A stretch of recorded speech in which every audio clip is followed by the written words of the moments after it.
If you are over 70 and you have been told that 120 over 80 is the number everyone should chase, you need to hear this before your next blood pressure check.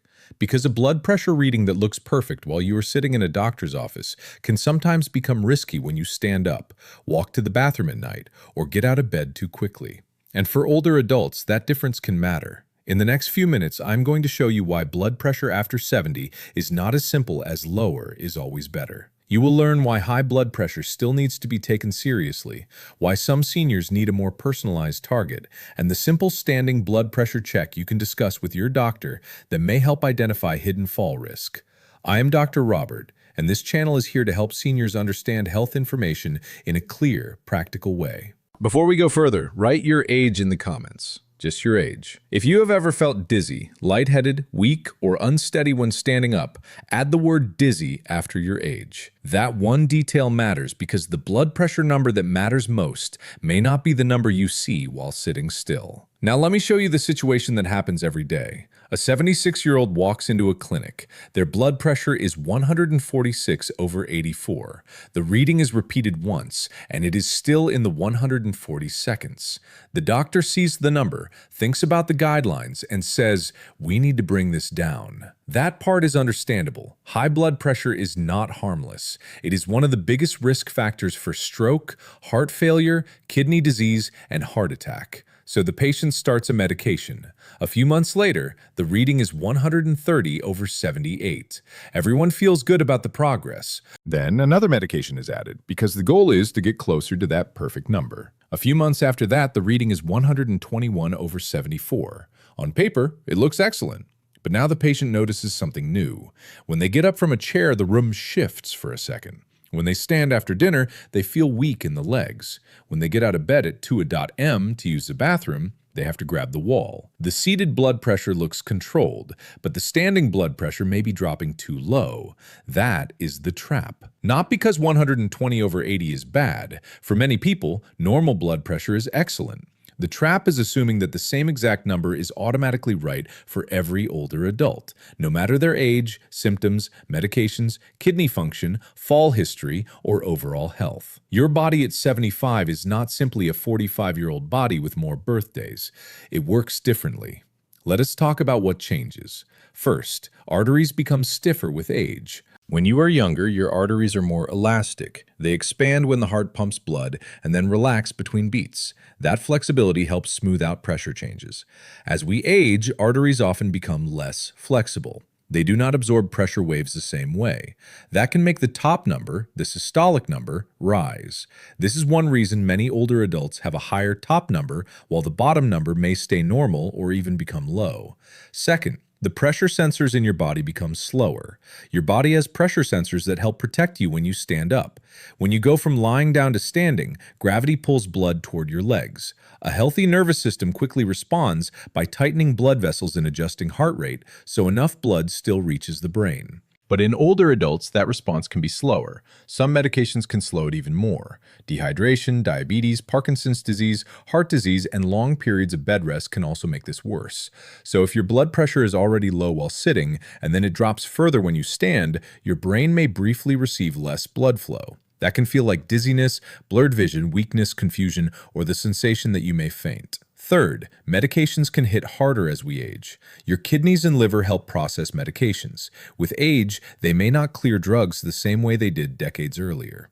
A dose that was fine at 55 may be too much at 80. A combination of medicines that looks reasonable on a chart may cause dizziness in real life. This is especially important for seniors taking several prescriptions. Blood pressure pills are not the only medications that can affect balance and pressure. Diuretics, nitrates, certain prostate medications, some antidepressants, sleeping pills, pain medications, and medications for Parkinson's disease can all contribute to lightheadedness or falls in some people. That is why the correct question is not, is my blood pressure under 120 over 80? The better question is, what is my safest blood pressure target, given my age, my health conditions, my symptoms, and my standing blood pressure? Now, let us be very clear about the science because this topic gets exaggerated online. Current American Heart Association and American College of Cardiology guidance generally defines normal blood pressure as less than 120 over 80. Stage 1 hypertension begins at 130 over 80, and stage 2 begins at 140 over 90. The 2025 guideline summary describes an overall treatment goal of less than 130 over 80 for adults with high blood pressure, while also noting that special considerations are needed for people in institutional care, people with limited predicted lifespan, and certain other situations. There is also a long-running debate in medicine about how aggressive treatment should be in older adults. Some major studies of healthier, community-living older adults showed that more intensive blood pressure control can reduce cardiovascular events in selected patients. That matters. We should not ignore it. At the same time, older guidance from groups such as the American College of Physicians and the American Academy of Family Physicians recommended a less aggressive systolic target for many adults over 60, especially starting medication when systolic pressure is persistently at or above 150, with lower targets considered for people at higher cardiovascular risk. Why does this matter? Because it shows that serious medical organizations have not always agreed on one universal number for every senior. And that is the point of this video. Not that high blood pressure should be ignored, not that medications are bad, not that 120 over 80 is dangerous for everyone. The real truth is this. After 70, blood pressure care must be individualized. If you are 72, active, independent, not dizzy, and at high risk for heart disease or stroke, your doctor may reasonably want tighter control. If you are 86, frail, have fallen twice, feel lightheaded when standing, take multiple medications, or have a limited life expectancy, your doctor may reasonably choose a more cautious target. Same topic, different patient, different decision. This is what good medicine looks like. Now I want to explain the most important hidden problem: orthostatic hypotension. Orthostatic hypotension means blood pressure drops when you stand up. The usual definition is a drop in systolic pressure, the top number, of 20 points or more, or a drop in diastolic pressure, the bottom number, of 10 points or more within a few minutes of standing. For example, someone may be 124 over 76 while lying down or sitting. That looks fine. But when they stand, they may drop to 98 over 62. That is a major difference. And that person may not always faint. Sometimes the symptoms are subtle. They may say, I feel a little off when I stand. My balance is not what it used to be. I have to pause before walking. I feel foggy in the morning. I get weak after taking my pills. I almost fell, but I caught myself. Do not dismiss those symptoms as just aging. They may be telling you that your blood pressure treatment needs a review. Here is the simple check to discuss with your doctor. If you are at high risk of falls, do this only with someone nearby, or ask your clinic to do it. Do not put yourself in danger. You need a validated upper arm blood pressure monitor, a chair or bed, and something to write with. Step 1. Rest quietly for 5 minutes. Do not talk. Scroll your phone, drink coffee, smoke, or exercise right before measuring. Step 2.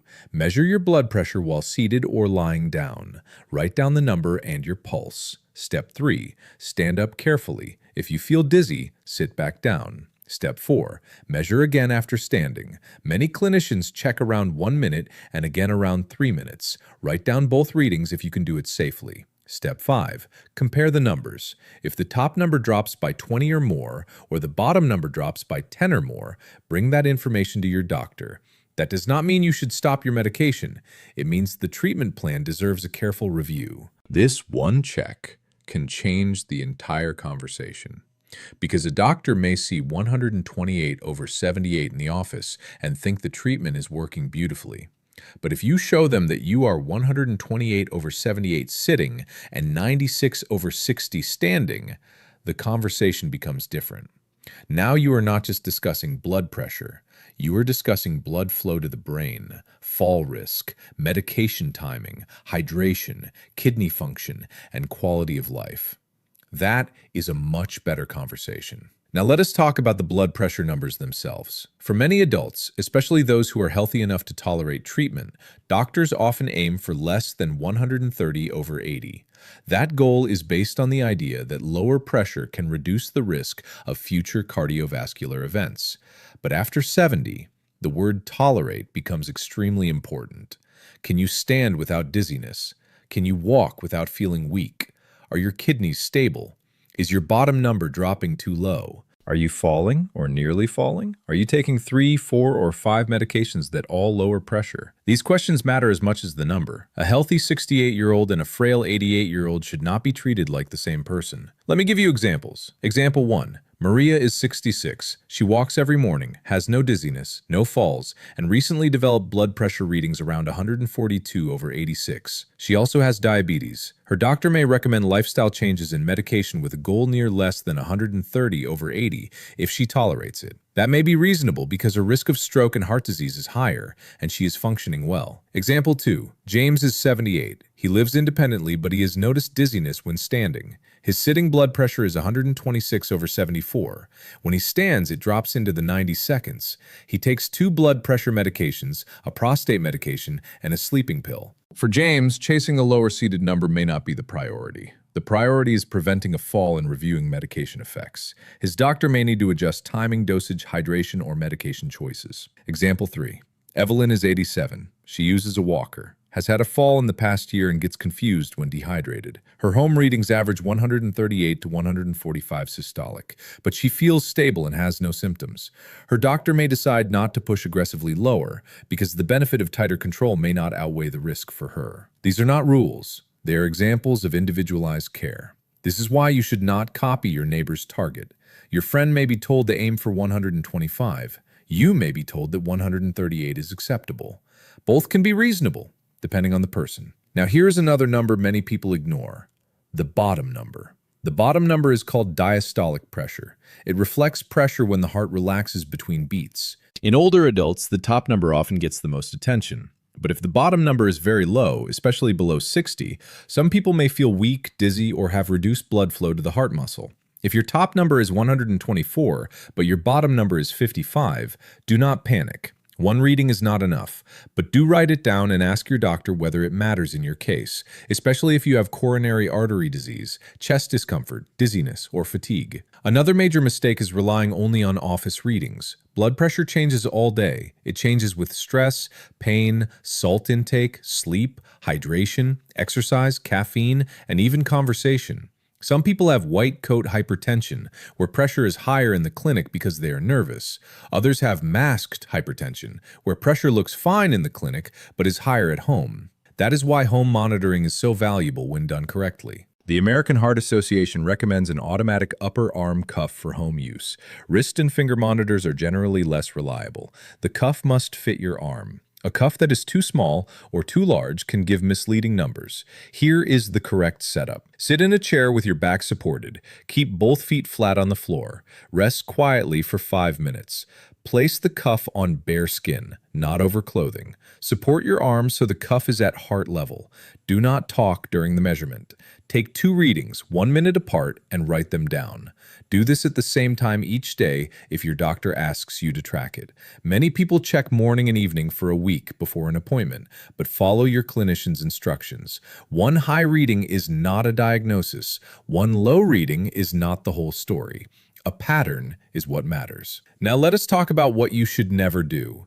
Never stop blood pressure medication suddenly because of a video. That can be dangerous. Some medications need to be reduced gradually. Stopping suddenly can cause pressure to rebound higher and increase risk. Never double your dose because of one high reading. If you see a high number, sit quietly and repeat it. Make sure the cuff is correct. Make sure your arm is supported. Make sure you are not measuring right after rushing, pain, caffeine, or stress. Never ignore emergency symptoms. If your blood pressure is higher than 180/120 and you have chest pain, shortness of breath, weakness, numbness, vision changes, back pain, or trouble speaking, that can be a medical emergency. Call emergency services. Never assume dizziness is harmless. Dizziness in an older adult deserves attention, especially if it happens when standing, walking, or getting out of bed. And never let the conversation end with, "Your number looks good," if you feel bad.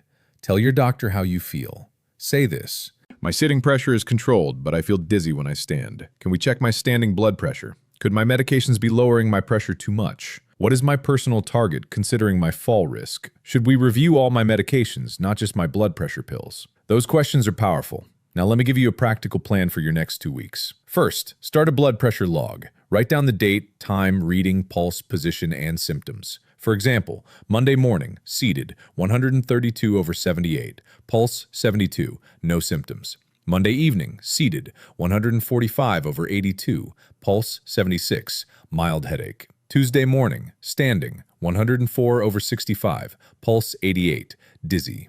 That last detail is the kind of information that changes care. Second, check whether your monitor is reliable. Bring it to your next appointment and compare it with the office machine. Ask if your cuff size is correct. Third, look at timing. Do you feel dizzy 1 hour after taking medication? Do symptoms happen after meals? Do they happen after a hot shower? Do they happen when you get up at night? Write that down. Fourth, review hydration and salt only with medical context. Some seniors are dehydrated, especially if they take diuretics. Avoid drinking to prevent bathroom trips or live in hot weather. Dehydration can worsen standing blood pressure drops. But do not increase salt or fluids without asking your doctor if you have heart failure, kidney disease, swelling, or certain other conditions. Fifth, ask for a medication review.